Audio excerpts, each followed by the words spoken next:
السلام علیکم، میں ہوں فیصل تارڑ۔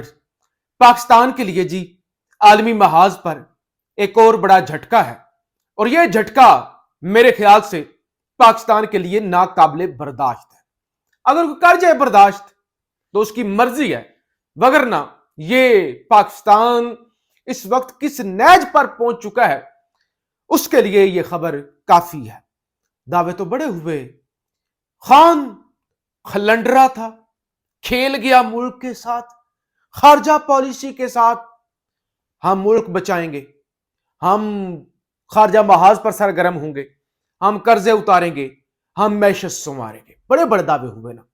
نوبت یہ آ گئی ہے کہ کون سا پڑوسی ملک ہے جن کے ساتھ ہمارے تعلقات ٹھیک ہے، اور کون سی ایسا دنیا کا ملک ہے جہاں پہ ہماری عزت ہو، اور دنیا کے اندر ہم تیزی سے آئسولیٹ ہو چکے ہیں۔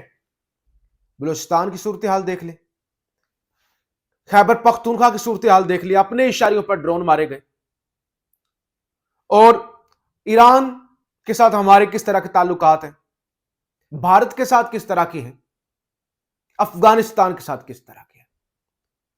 اچھا چھوڑ دیں نا، ہم نے خارجہ پالیسی کیا خاک ٹھیک کرنی تھی اور کیا ہم نے تعلقات بنانے تھے، چھوڑ دیں اس بات کو۔ ابھی چند دن پہلے ایک خواب دیکھا گیا، کہا گیا کہ دیکھیں امریکہ کے اندر ٹرمپ صاحب آ گئے ہیں، اور ٹرمپ نے کر دیا اعلان کہ وہ افغان طالبان کے پاس جو ہمارا اسلحہ ہے نا، وہ اسلحہ واپس لے دے۔ بڑی گولڈن اپرچونٹی ہے، بڑی لاٹری نکل آئی ہے، اور بندہ پکڑ کے بھی ٹرمپ کو دے دیا ہے، اور ٹرمپ نے اس پر شکریہ بھی ادا کر دیا ہے۔ اب اور ہمیں کیا چاہیے؟ کچھ بھی نہیں چاہیے۔ لہذا ٹرمپ کے ساتھ مل کے افغانستان سے اسلحہ واپس لیتے ہیں۔ وفاقی وزراء، اس حکومت کے لوگوں نے بیانات دیے، مل کر ہم امریکہ کے ساتھ لڑنے کے لیے تیار ہیں، اسلحہ واپس لینے کے لیے تیار ہیں۔ لیکن ہوا کیا؟ زلمے خلیلزاد چند دن پہلے آتے ہیں افغانستان کے اندر، وہ امیر خان متقی جو وزیر خارجہ ہیں ان کے ساتھ ملتے ہیں، اور اپنا بندہ چھڑا کے لے جاتے ہیں۔ اب اگلی خبر سن لیں۔ زلمے خلیلزاد کی جانب سے ایک ٹویٹ کیا گیا جس کے اندر کہا گیا کہ ہماری ایک قیدی ہیں فائے حال، وہ افغان طالبان کی قید میں ہیں، اور تھوڑے ٹائم کے بعد وہ رہا ہونے جا رہی ہیں۔ اچھا، اس کے تھوڑے دیر کے بعد زلمے خلیلزاد کی جانب سے ایک اور ٹویٹ کیا گیا، اور اس کے ساتھ ایک تصویر جاری کی گئی۔ اب دھیان سے سنیے گا۔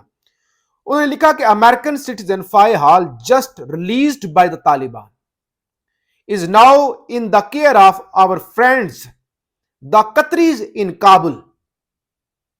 ٹھیک ہے، انہوں نے کہا کہ ہماری جو شہری تھی فائے حال وہ ہو گئی ہیں رہا، اور اس وقت جو کابل کے اندر ہمارے دوست قطر والے ہیں نا، ان کا جو سفارت خانہ ہے ان کے پاس ہیں، اور کہتے ہیں and will soon be on her way home. Thank you Qatar for your ongoing and steadfast partnership. #USA #Afghanistan. مسلسل طالبان کا اور امریکہ کا یہ تعلق، ڈائریکٹ تعلق، ماضی میں کیا ہوتا تھا؟ امریکی ڈائریکٹ اترتے تھے پاکستان، براستہ پاکستان پھر کابل۔ ٹھیک ہے، اب وہ ڈائریکٹ آ جاتے ہیں، ڈائریکٹ طالبان کے ساتھ بات کرتے ہیں۔ وہ طالبان جن کے ساتھ 20 سال لڑے، اشرف غنی کی حکومت نہیں، طالبان، دی ہارڈ لائنر، جن کو کہتے ہیں اسلامسٹ، جنگجو جن کو امریکہ کہتا ہے، اور وہ جنگجو جو امریکہ سے لڑے 20 سال، وہ بھی امریکہ سے بات کرتے ہیں۔ بندہ چھوڑ دیتے ہیں، یہ دوسرا بندہ انہوں نے چھڑوا لیا ہے، اور آپ کی بار کون سا ملک انوالو ہوا ہے؟ قطری۔ ہم کہاں پہ ہیں؟ کہیں پہ بھی نہیں۔ اور ہم نے کیا کرنا تھا؟ ہمارا کیا کام تھا؟ آؤٹ ہو گئے نا، مکمل طور پہ آؤٹ۔ ہمارے پاس کیا رہ گیا؟ کچھ بھی نہیں رہ گیا۔ بنا لو ہارڈ سٹیٹ۔ یہاں تو جو تھا وہ تعلق، امریکی 20 سال لڑنے والے ایک دوسرے سے بات کر کے مسائل کا حل نکال رہے ہیں۔ 20 سال جب قیدی نمبر 804 کہتا ہے کہ طالبان سے بات کرو، بات چیت سے چیزوں کا حل نکالو، تو پھر کہتے ہیں کہ نہیں اندر گھس کے مارے گے، یہ ہوگا وہ ہوگا، تو پھر اس سے تو حالات خراب ہوں گے۔ یقینی طور پہ جہاں پہ طاقت کا استعمال کرنا پڑے، وہ بھی ایک ریاست کی اپنی پالیسی ہے۔ میں کون ہوتا ہوں کسی کو سمجھانے والا؟ ریاست اچھی طرح سے جانتی ہے۔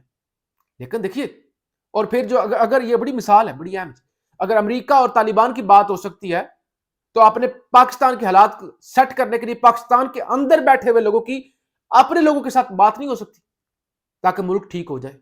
تو بہرحال یہ اچھا چھوڑ دیں، ان ساری چیزوں کو چھوڑ دیں. ریاست کے اندر ریاستی ٹاؤٹ ریاست کو چیلنج کر رہے ہیں، ریاست کے بیانیے کو خراب کر رہے ہیں.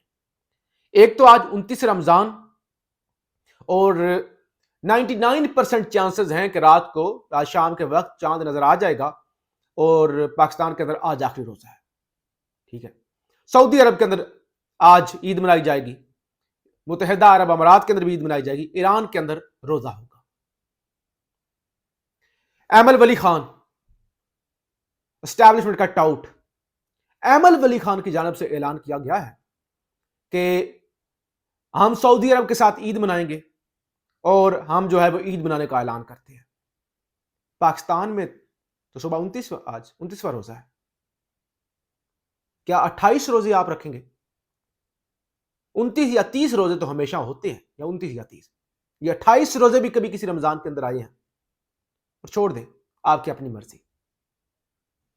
عید کا اعلان کرنا ریاست، جب آپ اپنی مرضی سے اعلان کریں اس کا مطلب ہے آپ ریاست کی رٹ کو چیلنج کر رہے ہیں. اگرچہ سپارکو نے اعلان کر دیا کہ چاند کی اتنی ایج ہو جائے گی کہ نیکڈ آئی سے چاند نظر آ جائے گا، پھر بھی اعلان کون کرے گا؟ روت حلال کمیٹی. حلال کمیٹی کیوں کرے گی؟ کیونکہ وہ ریاست کی کمیٹی ہے، ریاست کی کمیٹی. اگر کوئی کھلی آنکھ سے دیکھ بھی لے، جب تک وہ روت حلال والے اعلان نہیں کریں گے تب تک مانا نہیں جائے گا. کیوں؟ ریاست اعلان کرے گی نا، ریاست. اور یہاں پہ ریاست نے عید کا اعلان نہیں کیا. پاکستان میں 29واں روزہ ہے، ایمل ولی خان 28 روزوں کے بعد کہہ رہے کہ ہم عید منائیں گے سعودی عرب کے ساتھ. سعودی عرب کا جغرافیہ اور ہے، وہاں پہ چاند نظر آ گیا، پاکستان کا اور ہے، ٹائم زونز کا فرق ہے. تو آپ کیسے، یعنی عجیب تماشا ہے نا. آپ تو ریاست کو چیلنج کر رہے ہیں لیکن کوئی نہیں پٹا ڈالے گا، کوئی نہیں روکے گا. اور اس طرف ایک اور ریاست کا مورا فیاض الحسن چوہان ریاست کی دھجیاں اڑا رہا ہے، ریاست کے بیانیے کا بیڑا گرک کر رہا ہے. ریاست کہتی ہے فلمیں بناؤ، ڈرامے بناؤ، گانے بناؤ، سوشل میڈیا اور باقی ساری چیزوں پر ایک بیانیہ بناؤ دہشت گردی کے خلاف. اور ریاست کے مورے ٹکڑے ٹکڑے کر رہے ریاست کا بیانیہ. فیاض الحسن چوہان نے ایک پوڈ کاسٹ میں شرکت کی اور فیاض الحسن چوہان نے کہا یہ جو جعفر ایکسپریس والا واقعہ ہوا ہے نا، دھیان سے سنیے گا، جعفر ایکسپریس والا واقعہ یہ پتا کس نے کروایا ہے؟ Jemima gold Smith, Imran Khan کی سابقہ بیوی، عمران خان کا سابقہ سالہ، امریکی، موساد، اسرائیل والے اور رو، ان سب نے مل کر یہ منصوبہ بنایا 3 ہفتے پہلے. انہوں نے کہا کہ ہم سب کچھ کر کے تھک گئے ہیں، ہم نے لیٹر لکھ لیے، ہم نے آرٹیکل لکھ لیے، ہم نے ہاؤس آف کامن کا استعمال کر لیا، امریکیوں کا استعمال کر لیا، ہمیں حاصل کچھ نہیں ہوا، لہٰذا BLA یہ کام کرے اور اس کے پیچھے راہ ہو اور اس کے پیچھے یہ سارا گولڈ سمتھ لابی ہو. اور جب وہ جعفر ایکسپریس کے اندر لوگوں کو پکڑ لیں اس کے بعد وہ کہے کہ ہم نے قیدی نمبر 8 عمران خان کے ساتھ بات کرنی ہے تو ہمیں عمران خان کی گارنٹی چاہیے، تو یہ اس طرح سے عمران خان کو رہا کروایا جائے گا. یہ ریاست کا ٹاؤٹ کہہ رہا ہے. اب مجھے یہ بتائیں، لوگ تو اس کا مذاق اڑا رہے ہیں، نقصان کس کا ہے؟ پاکستانی اداروں کا. کیا کر رہے ہیں آپ؟ یعنی دہشت گردی اتنا سیریس حملہ، اتنا سیریس ایشو، آپ نے اس کو بھی سیاسی اور اس طرح کے ٹاؤٹوں کو لگام نہیں ڈالی جائے گی؟ پھر جناب خط لکھا گیا ہے کوئی 109 لوگوں کی جانب سے، جس میں وکلا ہیں، صحافی ہیں، سیاستدان ہیں، سول سوسائٹی کے لوگ ہیں. 109 لوگوں کی جانب سے شہباز شریف کو خط لکھا گیا ہے جس میں کہا گیا کہ عید الفطر کا موقع ہے، وہ عید آ رہی ہے اور عید سے پہلے مارنگ بلوچ اور ان کی جو دیگر ساتھی ہیں اور بلوچستان کے جو ایشوز ہیں وہ حل کیے جائیں اور فوری طور پر ان کو رہائی کی جائے. رہائی کا یہ خط لکھا گیا ہے. جو اس کے اندر نامور نام ہے وہ میں آپ کے سامنے رکھ دیتا ہوں. منیزہ جہانگیر صاحب ہیں، اینکر ہیں. افرا سیاب کھٹک ہیں، اس کے علاوہ فرت اللہ بابر صاحب ہیں، حامد میر صاحب ہیں، ہادی علی چٹھا صاحب ہیں، ایمان مزاری صاحبہ ہیں اور دیگر، یعنی 109 لوگوں کی جانب سے یہ خط لکھا گیا ہے جس کے اندر یہ کہا گیا ہے کہ ان کو رہا کیا جائے تاکہ عید کا موقع ہے، پاکستان کے اندر امن ہو. اور عید کے موقع پر تو وہ TTP کی ایک پریس ریلیز آئی ہے، کہا گیا کہ 3 دن تک ہم کوئی بھی حملہ نہیں کریں گے عید کے موقع پر. تو آپ بھی کم سے کم تھوڑا سا احترام کریں. پاکستان